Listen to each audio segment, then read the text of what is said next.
Hello everyone, welcome to study 82 point से। दोस्तों मैं रंजित। मैंने दोस्तों करंट अफेयर्स लेके आया हूँ डेली का, और आज 1 जनवरी 2021 है।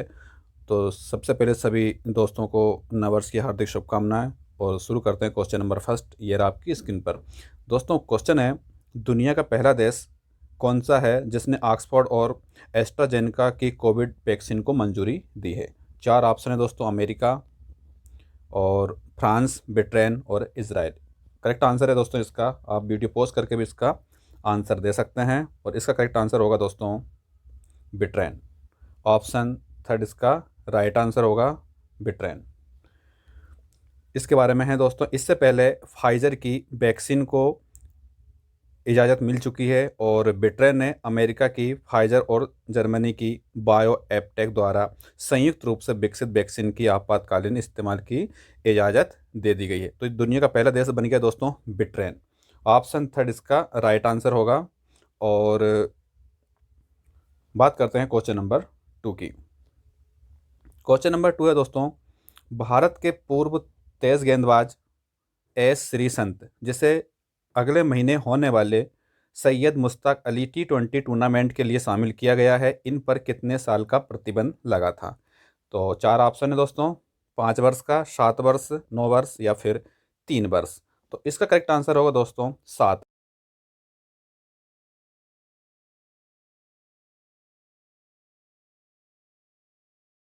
और ये कब IPL में स्पॉट मैच फिक्सिंग के मामले में एस श्रीसंत पर 7 साल का प्रतिबंध BCCI ने इन पर लगाया गया था, जो कि समाप्त हो गया है। और अगले महीने ये सैयद मुश्ताक अली T20 टूर्नामेंट होगा, इनमें इनको शामिल किया गया है। तो ऑप्शन 2 इसका करेक्ट आंसर होगा 7 वर्ष। बात करते हैं क्वेश्चन नंबर थर्ड की। क्वेश्चन नंबर थर्ड है दोस्तों, भारत कितनी बार UNSC का अस्थायी सदस्य बना है और इसकी सदस्यता 1 जनवरी 2021 से 2 वर्षों के लिए की जाएगी? कितनी बार बना है दोस्तों? आप वीडियो पॉज करके इसका आंसर दे सकते हैं। 5 बार, 7 बार, 8 बार या फिर 10 बार। तो दोस्तों इसका करेक्ट आंसर है 8 बार। भारत जो है UNSC मतलब संयुक्त राष्ट्र सुरक्षा परिषद का अस्थायी सदस्य बना है। और ये कब से? ये सदस्यता दोस्तों 1 जनवरी 2021 मतलब आज से अस्थायी सदस्य बनाया गया है भारत को। और ये 8 बार बनाया गया है। और अगस्त 2021 में इसे 1 महीने के लिए परिषद का अध्यक्ष भी होगा। कौन? भारत। भारत अगस्त 2021 में इन्हें 1 महीने के लिए ये संयुक्त राष्ट्र सुरक्षा परिषद का अध्यक्ष भी होगा। तो करेक्ट आंसर है 8 बार। बात करते हैं क्वेश्चन नंबर 4 की। क्वेश्चन नंबर 4 है दोस्तों, पाकिस्तान किस देश की सीनोफार्म कंपनी से कोरोना वैक्सीन का 12 लाख डोज खरीदने जा रहा है? तो पाकिस्तान दोस्तों सीनोफार्म कंपनी है, किस देश की है आपको बताना है, जिन जो कोरोना वैक्सीन का 12 लाख डोज खरीदने जा रहा है। ऑप्शन है दोस्तों, संयुक्त अरब अरब अमीरात, भारत, चाइना या फिर अमेरिका। तो जो पाकिस्तान है दोस्तों, ये अपने पड़ोसी देश चीन से ये कोरोना वैक्सीन की 12 लाख डोज खरीदने जा रहा है। तो ऑप्शन थर्ड इसका राइट आंसर होगा। और ये संयुक्त अरब अमीरात पहले ही इस वैक्सीन के इस्तेमाल की मंजूरी दे चुका है, और पाकिस्तान ने इन्हें खरीदने के लिए कितना 150 मिलियन डॉलर के फंड को मंजूरी दी है। तो ये सीनोफार्म कंपनी चाइना की, इससे पाकिस्तान कोरोना वैक्सीन की 12 लाख डोज खरीदने जा रहा है। तो ऑप्शन थर्ड इसका राइट आंसर होगा चीन। बात करते हैं क्वेश्चन नंबर 5 की। अगला क्वेश्चन है दोस्तों, प्रधानमंत्री श्री नरेंद्र मोदी ने अखिल भारतीय आयुर्विज्ञान संस्थान, जिसको एम्स बोलते हैं, की आधारशिला किस शहर में रखी गई है? और ये रखी गई है दोस्तों, इसका करेक्ट आंसर होगा राजकोट। राजकोट कहाँ है? गुजरात में। और ये एम्स जो है 201 एकड़ से अधिक जगह पर बन रहा है, और जिसकी लागत कितने रुपए हैं दोस्तों? 1195 करोड़, 1195 करोड़ इसकी लागत है। और इसका लक्ष्य है 2022 तक इसे पूर्ण करने का लक्ष्य है। और इस अस्पताल में 750 बिस्तर या बेड लगाए जाएंगे। तो ये है दोस्तों राजकोट। बात करते हैं क्वेश्चन नंबर 6 की। क्वेश्चन नंबर 6 है दोस्तों, भारत ने किस मिसाइल प्रणाली के निर्यात को 30 दिसंबर 2020 को मंजूरी दी है? और ये दी गई है दोस्तों आकाश को। आकाश को दोस्तों भारत ने निर्यात करने की मंजूरी दी गई है। और आकाश जो है मिसाइल जो आकाश मिसाइल है इसको साल 2014 में भारतीय वायुसेना में और साल 2015 में भारतीय सेना में शामिल किया गया था। केंद्रीय मंत्रिमंडल ने आकाश मिसाइल प्रणाली के निर्यात को 30 दिसंबर 2020 को मंजूरी प्रदान कर दी गई है। और आकाश जो मिसाइल है दोस्तों 2014 में भारतीय वायुसेना तथा साल 2015 में भारतीय सेना में शामिल किया गया था। और मिसाइल सिस्टम खरीदने के लिए इस मिसाइल को खरीदने के लिए दक्षिण पूर्व एशिया और अफ्रीका के दोस्तों 9 देशों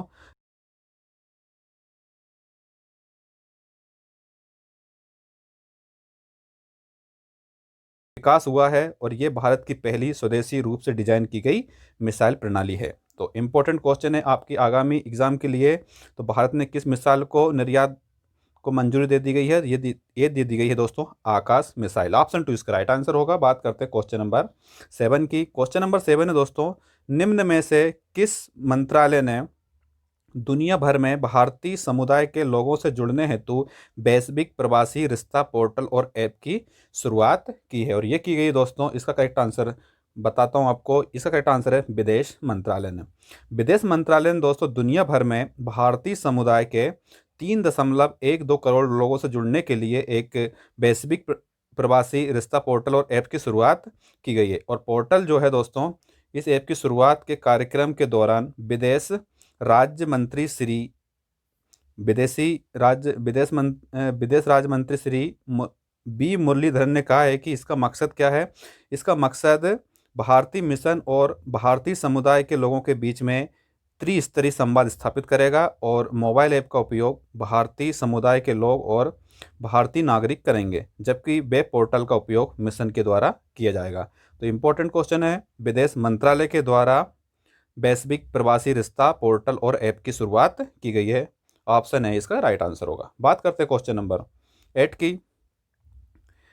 क्वेश्चन नंबर 8 है दोस्तों, केंद्र सरकार ने एथनॉल उत्पादन को बढ़ावा देने के लिए कितने करोड़ रुपए की ब्याज सहायता योजना को मंजूरी दी गई है? और ये दी गई है दोस्तों 4,573 करोड़ रुपए। केंद्र सरकार ने दोस्तों एथनॉल उत्पादन को बढ़ावा देने के लिए 4,573 करोड़ रुपए की योजना को मंजूरी दी है। और सरकार ने पेट्रोल में मिलाने के लिए एथनॉल का उत्पादन करने वाली कौन सी डिस्टिलरीज को सस्ता कर्ज उपलब्ध कराने के वास्ते इस योजना को मंजूरी दी है। और इसका मकसद है चीनी उत्पादन को खपाना और दूसरी तरफ कच्चे तेल के आयात में कमी को लाना है। तो इम्पोर्टेंट क्वेश्चन है, 4,573 करोड़ रुपए केंद्र सरकार ने एथनॉल उत्पादन को बढ़ावा देने के लिए मंजूरी दी है। तो ऑप्शन 4 इसका राइट आंसर होगा। अगला क्वेश्चन है, मुकेश अंबानी को पीछे छोड़कर निम्न में से कौन एशिया के सबसे अमीर व्यक्ति बने हैं? आपको ये बताना है एशिया के सबसे अमीर व्यक्ति कौन है। 4 ऑप्शन है दोस्तों, जोंग सांसान, दिलीप सिंघवी, शिव नाडर या फिर अजीब प्रेमजी। तो इसका करेक्ट आंसर है दोस्तों चाइना के जोंग सांसान। मुकेश अंबानी को इन्होंने पछाड़ कर चीन के वाटर किंग कहे जाने वाले कारोबारी जोंग सांसान एशिया के सबसे अमीर व्यक्ति बन गए हैं। और उनकी नेट वर्थ इस साल 70.9 अरब डॉलर बढ़कर 77.8 अरब डॉलर हो गई है। और सांसान बोतल बंद पानी और कोरोना का टीका बनाने जैसे बिजनेस से जुड़े हैं। और उनकी दौलत इस साल सबसे तेज़ी से बढ़ी है, जिसके कारण वह एशिया के सबसे अमीर कारोबारी बन गए हैं। और उनका नाम है दोस्तों जोंग सांसान। और ये एक निजी अरबपति हैं। तो ऑप्शन फर्स्ट इसका राइट आंसर होगा। इन्होंने मुकेश अंबानी को पीछे छोड़कर एशिया के सबसे अमीर व्यक्ति बन गए हैं और ये है चाइना के। बात करते हैं क्वेश्चन नंबर 10 की। क्वेश्चन नंबर 10 है दोस्तों, कैबिनेट की नियुक्ति समिति ने हाल ही में इसरो के चेयरमैन के सिवान के कार्यकाल को कितने वर्ष तक बढ़ा दिया गया है? आपको बताना कितने साल तक बढ़ा दिया गया है। के सिवान जो कि चेयरमैन है किसके? इसरो के। तो इसका करेक्ट आंसर है दोस्तों 1 वर्ष के लिए। और इनका कार्यकाल खत्म कब हो रहा है दोस्तों? इनका कार्यकाल खत्म हो रहा था 14 जनवरी 2021 को इनका कार्यकाल समाप्त हो रहा था। तो इनको 1 साल के लिए मतलब 14 जनवरी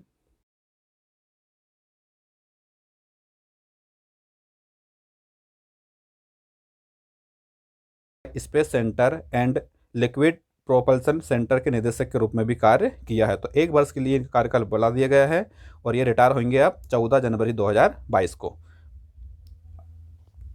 अगला क्वेश्चन है दोस्तों, केंद्र सरकार ने अपस्पा के तहत किस राज्य को अगले 6 महीने के लिए अशांत क्षेत्र घोषित कर दिया गया है? तो ये कर दिया गया है दोस्तों नागालैंड को। ऑप्शन 2 इसका राइट आंसर होगा। केंद्र सरकार ने अपस्पा के तहत नागालैंड को अगले 6 महीने के लिए अशांत क्षेत्र घोषित कर दिया गया है।